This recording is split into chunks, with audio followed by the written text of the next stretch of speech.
할렐루야. 네, 반갑습니다. 오늘의 말씀은 나는 누구인가라는 제목으로 우리가 함께 말씀을 나눌 때 은혜 받으시기 바랍니다. 오늘 이 철학적 질문 속에서 오늘 우리는 성경이 말하는 우리의 본질과 정체성이 무엇인지를 온전히 잘 발견했으면 좋겠습니다. 나는 누구인가? 굉장히 철학적이고 어려운 질문이 아닐 수가 없습니다. 우리는 본래 하나님의 형상대로 창조되었다라고 창세기는 우리에게 알려주고 있습니다. 창세기 1장 27절에 하나님이 자기의 형상, 곧 하나님의 형상대로 사람을 창조하되 남자와 여자를 창조하시고 라고 되어 있습니다. 우리는 하나님의 형상으로 창조되었다고 하나님이 우리에게 알려주고 계시는 것이죠. 그런데 곧 이 첫사람 아담은 하나님의 형상을 잃어버리고 타락을 해버렸습니다. 타락은 첫 조상인 아담이 사탄의 유혹에 의해서 선악을 알게 하는 나무의 열매를 먹는 사건으로부터 시작이 됐음을 우리가 성경을 통해 알 수가 있죠. 이 타락의 기원과 원인은 첫 조상 아담이 금지된 선악을 알게 하는 나무의 열매를 먹은 것인데 우리는 이것을 원죄라고 이야기를 합니다. 이 죄의 본질은 로마서 5장 19절에 가면 한 사람의 순종치 아니함으로 많은 사람이 죄인 된 것 같이라는 표현을 통해서 기본적으로 하나님과의 언약 관계에서 발생한 불순종의 죄, 이것이 아담의 원죄의 본질임을 우리가 알 수가 있습니다. 히브리어로 아담이라는 단어의 뜻은 사람입니다. 그러니까 첫사람의 이름을 사람이라고 지었던 것입니다. 그래서 그 인류의 대표자가 된 아담은 모든 사람의 대표로서 하나님과 언약을 맺게 됐고 그 하나님의 언약을 어김으로 모든 인간이 죄인이 되었다라는 것이 창세기가 우리에게 알려주는 것입니다. 로마서 5장 12절에 그러므로 한 사람으로 말미암아 죄가 세상에 들어오고 죄로 말미암아 사망이 들어왔나니 이와 같이 모든 사람이 죄를 지었으므로 사망이 모든 사람에게 이르렀느니라 라고 말씀하고 있습니다. 모든 사람이 죄를 지었으므로, 모든 사람이 죄를 지었다라고 성경은 우리에게 알려주고 있습니다. 여러분들 이 아담의 죄 때문에 여러분들이 죄인이 된 것이 억울하십니까? 어떻습니까? 여러분들 스스로 죄가 없는데 아담의 죄 때문에 여러분들이 죄인 된 게 억울하십니까? 여러분들 스스로는 어떻습니까? 여러분들 스스로는 죄가 없으신가요? 우리가 병을 알지 못하면 우리가 의사에게 가지 못하게 되고 의사에게 가지 못하게 되면 회복이 없습니다. 마찬가지로 우리가 죄인인 것을 알지 못하면 우리에게 진정한 회개란 있을 수 없고 우리에게 회복이란 있을 수 없게 되는 것이죠. 마태복음 9장 12절에서 13절의 말씀에 예수께서 이렇게 말씀하십니다. 예수께서 들으시고 이르시되 건강한 자에게는 의사가 쓸데없고 병든 자에게라야 쓸데있느니라. 나는 의인을 부르러 온 것이 아니라 죄인을 부르러 왔노라 하시리라 하신 말씀처럼 우리가 죄인인 것을 알지 못하면 예수께서 우리를 불러주셨는데 우리가 예수 앞으로 나아갈 수 있는 아무런 명분이 없는 것이죠. 우리가 비로소 죄인임을 깨달을 때 우리는 예수를 만날 수가 있게 되는 것입니다. 건강한 사람이 병원 가는 일은 물론 요즘 같은 세대는 건강검진 때문에 가기도 합니다만 기본적으로 우리가 병자일 때 우리가 의사를 만나듯 우리가 죄인 되었음을 깨달을 때 우리가 예수 그리스도를 만날 수 있게 되는 것입니다. 아담의 죄의 본질은 무엇이었습니까? 그것은 바로 선악과를 먹고 눈이 밝아져 하나님처럼 되고 싶었던 욕망. 그래서 하나님 없는 세상에서 내가 주인이 되어 살고 싶은 욕망. 이것이 아담의 선악과를 먹는 사건의 본질입니다. 그래서 아담은 어떻게 됐습니까? 선악과를 먹고 눈이 밝아졌는데 그 밝아진 눈으로 본 것은 무엇이냐면 자신의 죄, 자신의 부끄러움 이것을 보게 돼서 무화과 나무 잎으로 자기의 이 벌거벗음을 가리게 되는 것이죠. 이처럼 죄는 하나님과의 연관되어져서 발생하는 것입니다. 성경은 죄를 항상 하나님과의 관계 속에서 정의하고 있습니다. 그러므로 사람에게 있어서 죄로 여겨지지 않는 것이 하나님 앞에서는 죄로 간주되는 것들이 많이 있지요. 그래서 시편에서 시인은 고백하기를 내가 주께만 범죄하여 주의 목전에서 악을 행하였사오니라고 이야기를 하고 있는 것입니다. 성경은 하나님 앞에서 믿음으로 하지 아니하는 모든 것이 죄다라고 이야기를 하고 있습니다. 우리는 누군가를 도와서 선행을 했을 때 그것이 옳은 일이다라고 이야기를 할 수 있어요. 그렇지만 성경은 그것을 믿음을 따라 하지 아니하는 모든 것이 죄다라고 얘기를 합니다. 그것이 비록 우리 생각으로 착한 일이라 할지라도 거기에는 하나님의 의가 나타나는 것이 아니라 나의 의가 잔뜩 나타나고 그로 말미암아 나의 교만이 쌓이면서 나는 이렇게 착한 일을 하는 사람이야 라는 생각으로 결국은 내 안에 교만이라는 죄가 가득 늘어나게 되는 것이죠. 그래서 믿음을 따라 하지 아니하는 모든 것이 죄다라고 얘기를 합니다. 그래서 우리는 사실은 우리 안에 있는 좋은 품성조차도 십자가에 다 달려 죽고 우리의 모든 것들은 예수 그리스도로 말미암아 대치돼서 하나님의 영으로 새로 태어나는 자, 그 새로 태어난 새 사람만이 우리에게 진정한 우리의 자아, 우리의 본질임을 우리가 느껴야 되는 것입니다. 죄는 하나님의 뜻에 대한 위반입니다. 하나님은 어떤 분이시죠? 하나님은 선하신 분입니다. 그러기에 하나님의 생각이나 하시는 일은 선한 것입니다. 죄는 이런 하나님의 선하신 뜻을 따르지 않거나 하나님의 뜻의 표현인 율법의 언약을 어기는 것이십니다. 그래서 우리는 이 죄를 불법 또는 반역이라고 성경은 정의하고 있습니다. 마태복음 7장 23절에 불법을 행하는 자들아 내게서 떠나가라 하리라 라고 예수께서 이야기를 하시죠. 이 실은 이 신약에서는 이렇게 구약의 율법의 준수로서의 불법보다도 더 높은 정도의 우리에게 율법의 준수를 요구하고 도덕성을 요구하고 있습니다. 그것은 무엇이냐면 요한일서 3장 15절에 가면 형제들마다 형제를 미워하는 자마다 모두 살인하는 자다라고 요한일서 3장 15절에 이 새로 정의하고 있기 때문에 그렇습니다. 구약의 율법 아래서는 우리는 사람을 죽이지만 않으면 살인자가 되지 않았어요. 그런데 신약 아래서는 형제를 미워하는 자마다 살인하는 자가 되는 것입니다. 그리고 마음에 음욕을 품고 여자를 보는 자마다 마음에 이미 간음하였느니라 라고 마태복음 5장 28절에 이야기를 하고 있습니다. 이렇듯 우리가 율법의 준수도 구약에서 율법의 준수도 아무도 할 수 있는 사람이 없는데 신약에 와서의 우리에게 요구되는 율법이라는 것은 사실은 그보다 훨씬 더 중한 정도로 우리에게 요구하고 있습니다. 그렇기 때문에 기본적으로 모든 인간이 죄에서 자유로울 수 없음을 이야기해주고 있는 것이죠. 여기서 자유로운 분이 있습니까? 여러분들 이 신약의 말씀대로 살인하지 않으신 분들이 있습니까? 아무도 없을 것이에요. 그래서 우리에게 있어서는 모든 것은 죄 아래 있다. 우리 모든 인간은 죄 아래 있다는 것을 성경은 이야기를 해주고 있는 것입니다. 그런데 이 죄는 의지와 관련이 있기 때문에 항상 그 책임도 수반하게 됩니다. 의지에 따른 행동의 결과는 책임을 면할 수가 없습니다.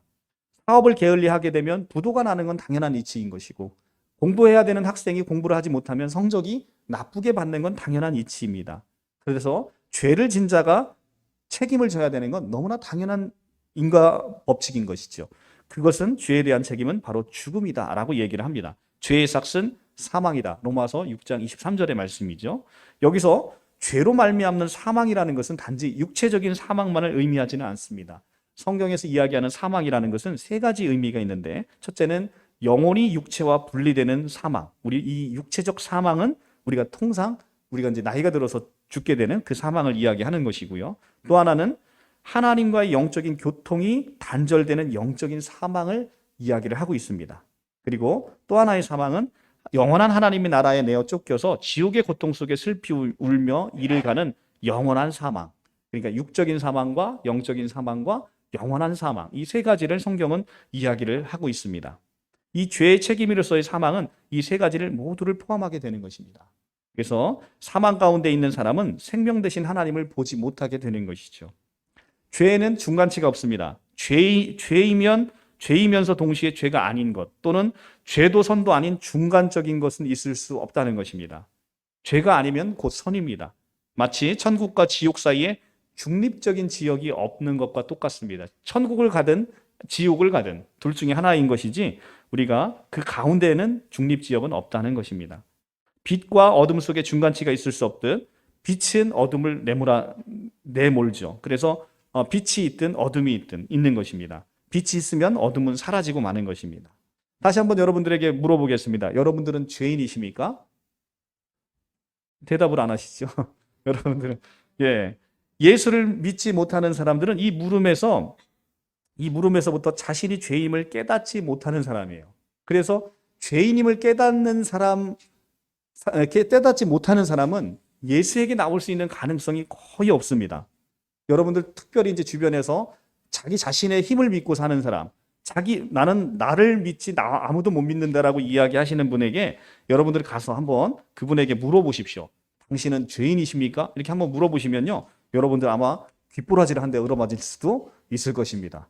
이게 왜 내가 죄인이냐라고 강하게 반기를 드시는 사람들이 많이 있습니다.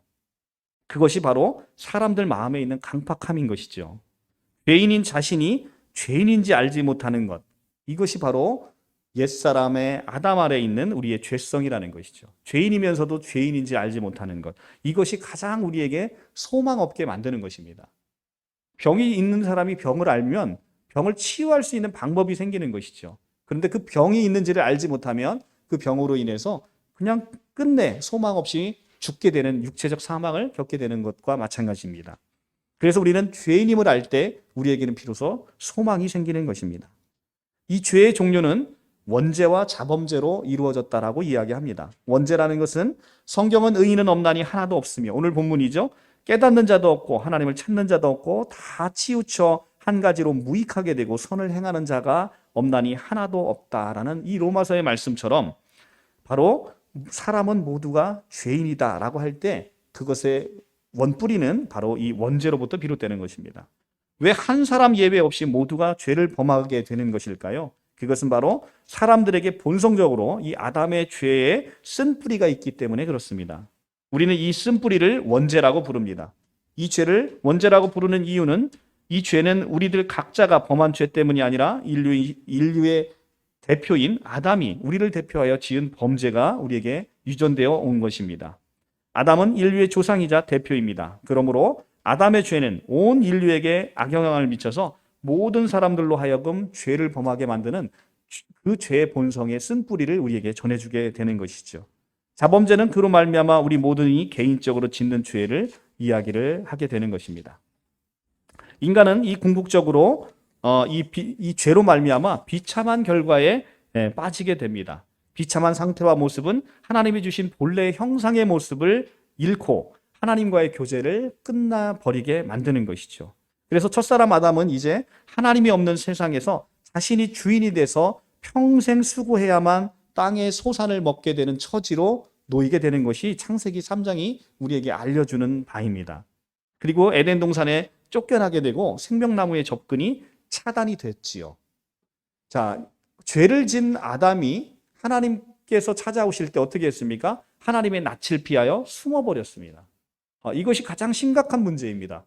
하나님의 낯을 피하여 숨어버리는 것. 그리고 이제 그로 말미암아 자기가 그토록 꿈꿨던 자기가 주인이 되는 세상을 살아가게 됐는데, 자기가 주인이 되는 세상이라는 것은 다름 아닌 자기가 평생 수고하여야만 땅의 소산을 먹고 사는 것, 그것으로 고통받게 되는 것이죠. 온 인류가 먹고 사는 문제로 고통받는 이유가 바로 이것입니다.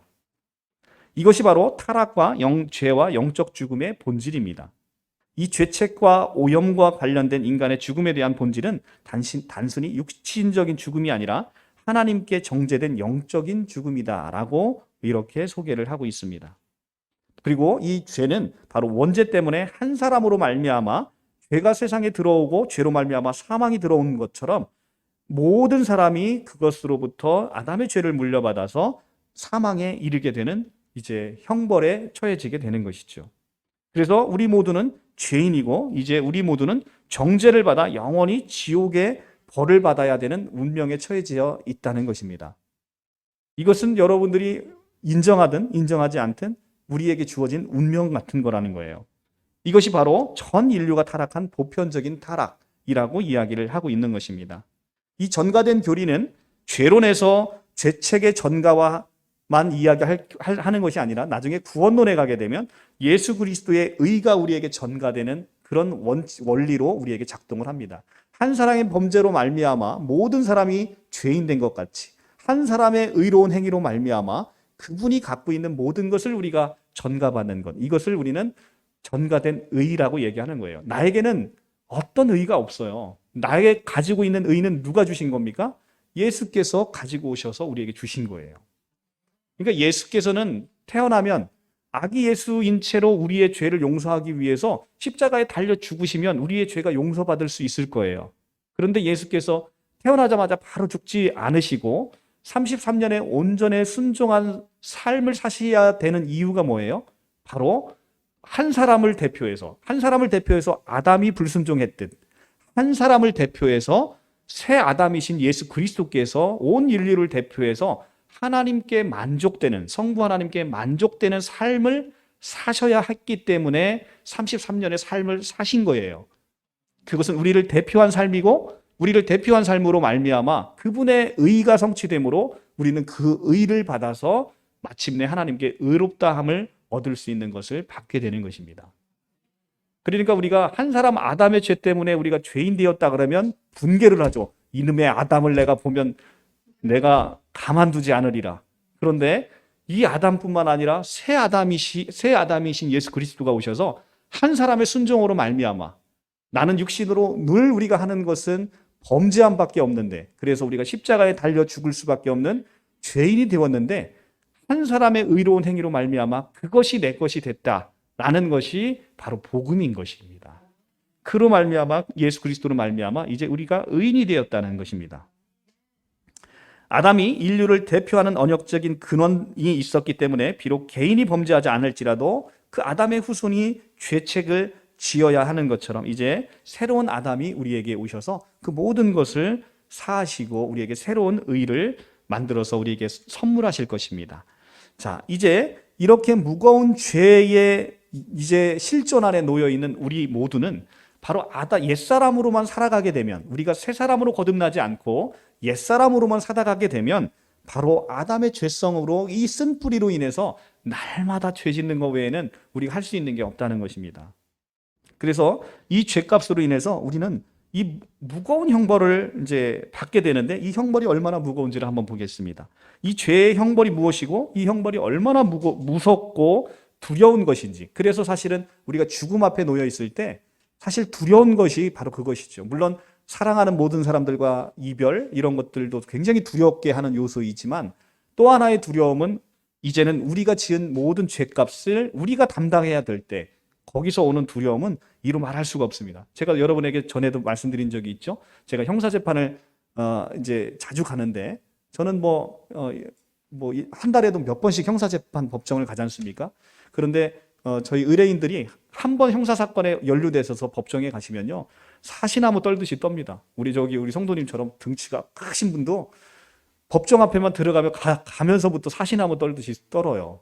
사람의 법정도 그러신데 하물며 하나님께서 우리가 무엇을 어떻게 했고 어떤 생각을 했는지를 샅샅이 아시는 하나님 앞에 우리가 선다라고 생각할 때 그 두려움은 심히 이루 말할 수가 없을 것입니다.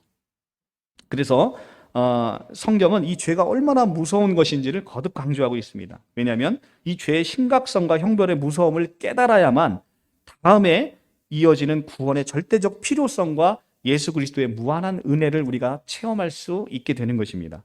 형벌이 무섭고 형벌이 나에게 오는 이 죄가 얼마나 큰지를 알지 못하면 우리가 은혜를 은혜로 여기지 않게 되는 거예요. 그래서 구원의 필요성을 우리가 느끼지 못하는 것입니다. 내가 죄인임을 느끼지 못하면 우리에게는 구원의 소망이 필요 없게 되는 것이죠. 하나님의 진노는 하나님과의 모든 영적 관계의 단절을 가져왔고 지옥에서 영원히 벌을 받아야 되는 정죄를 우리에게 가져왔습니다. 아담의 가장 심각한 것은 하나님과의 단절, 이것이 사실은 영원한 형벌이라는 것이죠. 하나님과의 단절 속에서는 아무런 은혜를 우리가 누릴 수 없기 때문에 아담이 가장 지은 심각한 죄는 뭐냐면 하나님과의 단절인 것입니다. 그래서 우리가 하나님을 믿지 못하고 하나님께 나아가지 못하는 것은 이미 우리가 벌써 정죄함을 받게 되는 것이죠. 이 정죄로 말미암아 인류는 현재와 미래에 가장 비참하고 고통스러운 죽음을 이제는 영원히 경험할 수 있는 그 처지에 놓일 수밖에 없다는 것입니다. 이 죄의 대가가 얼마나 무섭고 끔찍하고 두려운지를 성경은 우리에게 이야기를 해주고 있죠. 우리 성경 두 구절만 한번 찾아보고 오늘 예배를 마치겠습니다. 마태복음 18장 8절에서 9절의 말씀입니다. 마태복음 18장 8절에서 9절의 말씀입니다.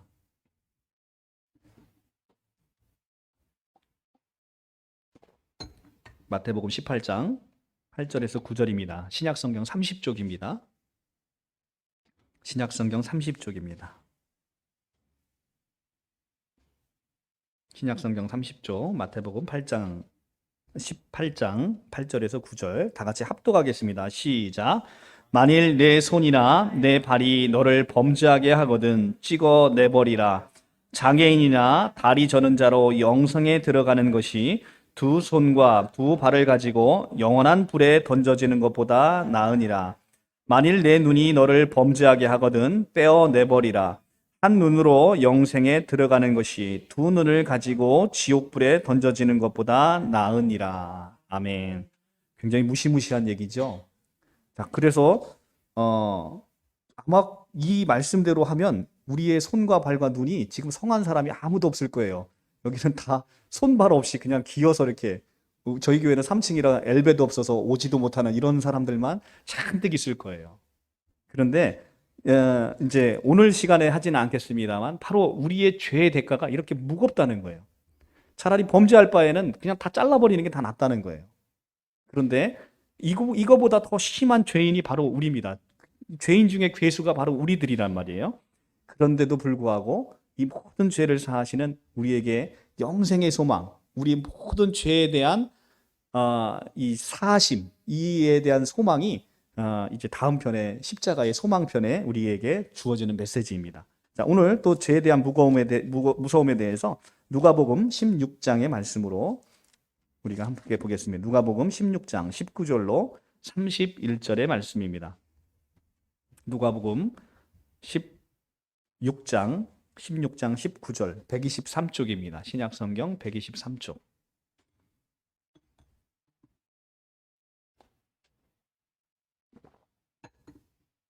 신약성경 123쪽 누가복음 16장 19절 제가 봉독하겠습니다. 여러분들 다 이 상황을 머릿속에 한번 그려보시기 바랍니다. 한 부자가 있어 자색 옷과 고운 베옷을 입고 날마다 호화롭게 즐기더라. 바로 우리의 옛사람이 추구하는 모습이잖아요. 그런데 나사로라 이름하는 한 거지가 헌데투성이로 그의 대문 앞에 버려진 채 그 부자의 상에서 떨어지는 것으로 배불리려 하매 심지어 개들이 와서 그 헌데를 핥더라.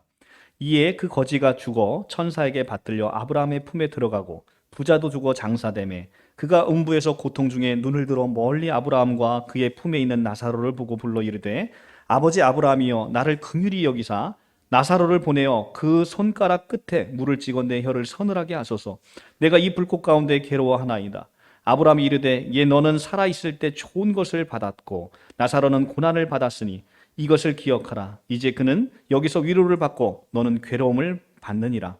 그뿐 아니라 너희와 우리 사이에 큰 구렁텅이가 놓여 있어서 여기서 너희에게 건너가고자 하되 갈 수 없고 거기서 우리에게 건너올 수도 없게 하였느니라. 이르되 그러면 아버지여 구하노니 나사로를 내 아버지의 집에 보내소서.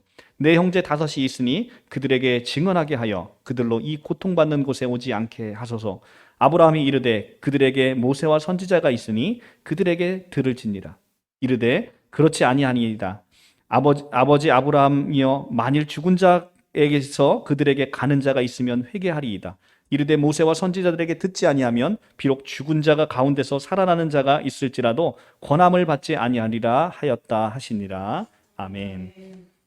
오늘 이 부자와 거지 비유를 통해서 천국에 있는 나사로와 음부에 있는 이 부자의 그 처지가 얼마나 극명하게 갈리는지를 볼 수가 있습니다. 그리고 그 음부가 얼마나 뜨거운지 이 거지 나사로를 보내서 그 손가락 끝에 물을 찍어 내 혀를 서늘하게 해달라고 음부의 고통 가운데 울부짖고 있게 되는 것입니다. 이것이 바로 우리 죄에 대한 죄값에 대한 형벌입니다. 우리는 이 형벌에서 아무도 자유로울 수가 없는 아담의 이 본성을 가지고 그 죄를 짓고 살아가고 있다는 것이죠. 우리의 모든 죄, 살아가면서 짓고 있는 원죄가 아니더라도 우리가 살아가면서 짓고 있는 우리의 모든 자범죄로만으로도 이 어마어마한 형벌에 처해져야 마땅한 죄인들에 불과하다는 것이지요. 그래서 우리는 이 죄인들 가운데 이제 놓여 있어서 영원한 형벌 가운데 있게 되는 것입니다. 우리 모두는 죄인입니다. 의인은 없나니 하나도 없으며 라는 로마서 3장 10절의 말씀. 오늘 이 말씀이 우리에게 강하게 각인되어질 때 우리는 비로소 우리에게 소망을 발견할 수 있습니다. 의인은 없나니 하나도 없으며. 그리고 히브리서 9장 27절에 한 번 죽는 것은 사람에게 정하여진 것이요 그 이후에는 심판이 있으리니 라고 얘기합니다. 그 후에는 심판이 있습니다. 한 번 죽는 것은 인간에게 정해졌습니다. 그리고 그 후에는 그 심판이 있습니다. 여러분들 이 심판에서 준비가 되셨습니까? 이 심판에서 여러분들 제사함을 받을 수 있는 준비가 되셨습니까? 그러면 우리 사랑하는 우리 주변을 한번 되돌아보시죠. 사랑하는 사람들에게 주변을 되돌아보면 우리 사랑하는 사람들 다 같이 이렇게 천국에 가서 영원한 형벌에서 죄사함을 받을 수 있는 준비가 다 되어져 있습니까? 어떻습니까? 네, 우리가 이 사랑하는 사람들을 생각할 때 우리가 그래서 가만히 있을 수가 없는 것이죠. 우리가 영생의 소망을 내가 누리고 내가 죄인임을 깨달아서 회개하여 구원을 받았다고 한다면 이제 가만히 있을 수 없는 것입니다. 우리 사랑하는 사람들은 모두 다 이 지금 부자가 받고 있는 이 고통 가운데서 우리 사랑하는 사람들 다 건져내야 되지 않겠습니까? 우리는 죽을 수밖에 없는 에노스와 같은 존재입니다. 창세기 4장 26절에 우리가 에노스가 되었을 때 비로소 하나님을 여호와 하나님을 부르짖고 찾을 수가 있습니다. 우리가 에노스임을 깨달을 때 에노스임을 깨닫는다는 것은 죽을 수밖에 없는 존재라는 뜻이 바로 에노스입니다. 그래서 사람을 표현할 때는 에노스와 아담이라는 단어를 쓰는데 바로 이 에노스라는 단어는 우리가 죽을 수밖에 없는 인간이라는 의미를 가지고 있는 거예요. 그리고 우리가 에노스임을 깨달을 때 비로소 하나님을 부르짖게 되는 것이죠. 우리 창세기 4장 26절을 마지막 절로 보고 마치겠습니다. 창세기 4장 26절입니다. 구약성경 6쪽입니다. 구약성경 6쪽 창세기 4장 26절입니다. 다 같이 합독하겠습니다. 시작. 셋도 아들을 낳고 그의 이름을 에노스라 하였으며 그때 사람들이 비로소 여호와의 이름을 불렀더라. 뭐라고 얘기합니까? 여호와 에노스라 하였으니 그때 사람들이 비로소 여호와의 이름을 불렀더라. 에노스임을 깨달을 때 우리가 에노스임 죽을 수밖에 없어서 우리 자신으로는 소망이 없을 때 그때 비로소 여호와의 이름을 불렀더라. 여호와의 이름을 부르는 것은 나에게 소망이 없음을 발견할 때 우리가 여호와의 이름을 부르게 되는 것입니다. 여호와를 찾게 되는 것입니다. 여러분들 여러분 자신에게 소망을 찾지 마시고 여러분들은 우리는 모든 것이 죄인입니다. 우리 안에는 어떤 소망도 없습니다. 그렇기 때문에 우리에게는 참된 구원자로 오시는 분을 찾아야 되고 구원의 소망으로 오시는 분을 찾아야 되는 것입니다. 그러면 이 죄인인 우리 영원 형벌에 처해질 수밖에 없고 영원 불구덩이에 처해질 수밖에 없는 이 죄인에게 과연 참된 소망이 있을 것인가? 이것이 다음 시간의 예고편입니다. 네, 항상 드라마는 재미있을 때 끝나야 의미가 있는 것이죠. 그래서 다음 시간에는 우리에게 참된 소망이 있을 것인가? 우리가 그것을 성경을 찾아서 살펴보고 우리에게 소망이 만약에 발견된다면 우리는 그 소망을 붙들고 살아가고 그 소망을 우리 사랑하는 모든 이에게 전하는 것. 이것이 바로 복음입니다. 네, 기도하겠습니다.